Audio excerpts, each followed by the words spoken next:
Sabarmati online classes में आप सभी का स्वागत है।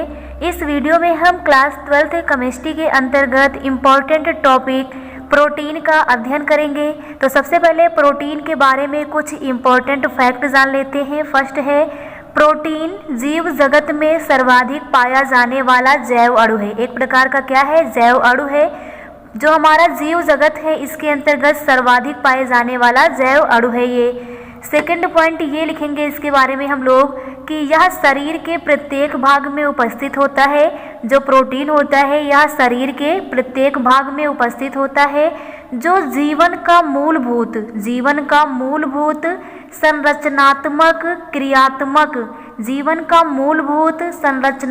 और क्रियात्मक आधार बनाते हैं। कौन बनाते हैं? प्रोटीन। इसके बाद अगला पॉइंट प्रोटीन के बारे में ये है कि यह शरीर की वृद्धि तथा अनुरक्षण के लिए आवश्यक होते हैं। तो शरीर की वृद्धि जो होती है प्रोटीन के कारण ही होती है। तो शरीर की वृद्धि और अनुरक्षण के लिए कौन आवश्यक होता है? प्रोटीन आवश्यक होता है। इसके बाद अगला पॉइंट जो हम लोग प्रोटीन के बारे में बताते हैं वो ये है कि प्रोटीन का सर्वप्रथम प्रोटीन का प्रयोग किसने किया था? मूलर नामक वैज्ञानिक ने सर्वप्रथम प्रोटीन का प्रयोग किया था। अगला पॉइंट ये बताएंगे कि प्रोटीन में रासायनिक रूप से कौन कौन से तत्व होते हैं। तो प्रोटीन में रासायनिक रूप से कार्बन, हाइड्रोजन, ऑक्सीजन और नाइट्रोजन। तो रासायनिक रूप से इसमें कार्बन, हाइड्रोजन, ऑक्सीजन, नाइट्रोजन तत्व उपस्थित होते हैं। लेकिन थोड़ी मात्रा में इसमें सल्फर, फास्फोरस और आयोडीन भी उपस्थित होता है। तो इस प्रकार से ट्रिक के माध्यम से भी हम याद कर सकते हैं कि प्रोटीन में चोन मीन्स CHON ये मुख्य तत्व होते हैं। साथ ही साथ SP और I इंडिया, इस प्रकार से ट्रिक्स याद करेंगे। चोन, SP इंडिया मीन्स चोन का मतलब carbon, hydrogen, oxygen, nitrogen, SP का मतलब सल्फर और फास्फोरस, I का मतलब आयोडीन। तो ये हमारे तत्व हो जाएंगे जो प्रोटीन में पाए जाते हैं। आगे हम प्रोटीन के प्रकार की बात करें तो प्रोटीन मुख्यतः दो प्रकार के होते हैं। प्रोटीन दो रूपों में पाई जाती हैं। पहला कौन सा है? पहला है जंतु प्रोटीन। तो वह प्रोटीन जो जंतुओं से प्राप्त होता है उसे हम जंतु प्रोटीन कहते हैं। उदाहरण के तौर पर हो जाएगा दूध, अंडा, पनीर, मांस, मछली, ये हमारे जंतु प्रोटीन होते हैं। इसके बाद सेकंड हम बात करते हैं वनस्पति प्रोटीन। तो वह प्रोटीन जो वनस्पतियों के द्वारा प्राप्त होती है उसे हम वनस्पति प्रोटीन कहते हैं। इसमें जैसे हमारा सोयाबीन हो गया, वनस्पति से हमें प्राप्त होती है। दाल हो गया, फल, हरी सब्जी, राजमा, ये हमारे वनस्पति प्रोटीन होते हैं। प्रोटीन का रासायनिक संगठन में हम यही बताते हैं कि इसमें कौन कौन से तत्व पाए जाते हैं, जैसा कि हम पहले ही बात कर चुके हैं। इसमें CHON means carbon, hydrogen, oxygen, nitrogen, साथ ही सल्फर, फास्फोरस और आयोडीन पाए जाते हैं। आगे हम लोग बात करते हैं प्रोटीन का विकृतीकरण। प्रोटीन का विकृतीकरण क्या होता है? तो प्रकृति या जैव तंत्र में, जो हमारी प्रकृति है, हमारा जो जैव तंत्र है, इसमें पाई जाने वाली प्रोटीनों की एक त्रिविम संरचना तथा जैविक क्रियाशीलता पाई जाती है। तो हमारे जो प्रकृति में प्रोटीन पाई जाती है इसमें एक त्रिविम संरचना पाई जाती है और जैविक क्रियाशीलता पाई जाती है। इस प्रकार की प्रोटीन को, जिसमें ये दोनों चीज़ें होती हैं, मीन्स त्रिविम संरचना जिसकी होती हो, जैविक क्रियाशीलता जिसमें होती हो, इस प्रकार की प्रोटीन को हम मूल प्रोटीन कहते हैं। इस प्रकार की प्रोटीन को क्या कहते हैं? मूल प्रोटीन, या इसे हम प्राकृतिक प्रोटीन कहते हैं।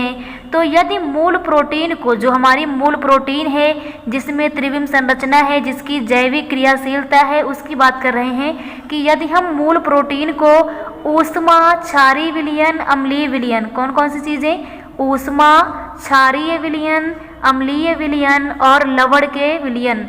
तो ऊष्मा, क्षारीय विलयन, अम्लीय विलयन और लवण के विलयन की सहायता से स्कंदित कर दें। जो हमारी मूल प्रोटीन है ना, इसको स्कंदित कर दें। स्कंदित करने का मतलब है अवक्षेपित कर दें, नीचे उसको बैठा दें।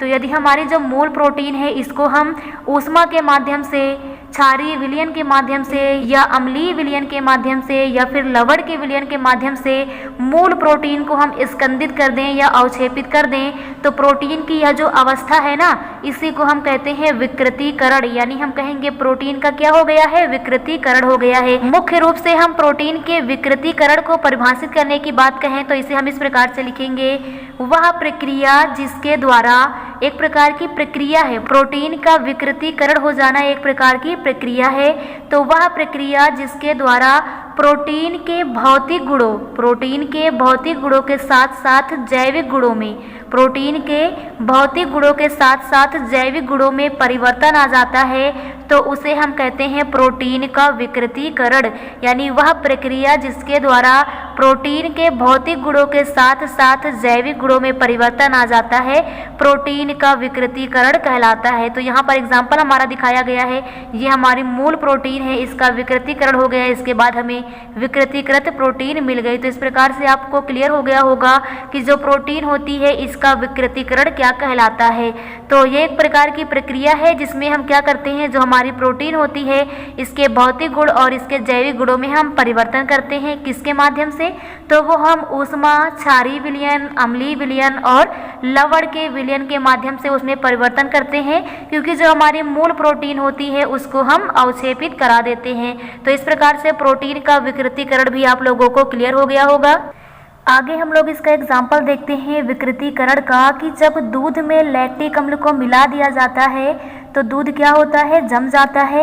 इसी प्रकार से जब दूध में नींबू का रस मिलाते हैं तो यह पनीर में परिवर्तित हो जाता है।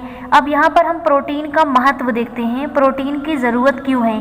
तो प्रोटीन शरीर में उपस्थित तंतुओं को मजबूत करती है। प्रोटीन का काम है जो हमारे शरीर में उपस्थित तंतु हैं इनको क्या कर देना, मजबूत कर देना।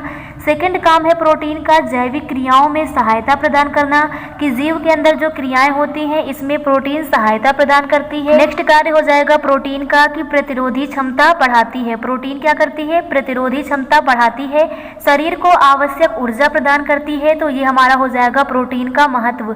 तो आप लोगों को प्रोटीन किसे कहते हैं, प्रोटीन का विकृतीकरण क्या है, प्रोटीन का महत्व क्या है, क्लियर हो गया होगा। Thank you.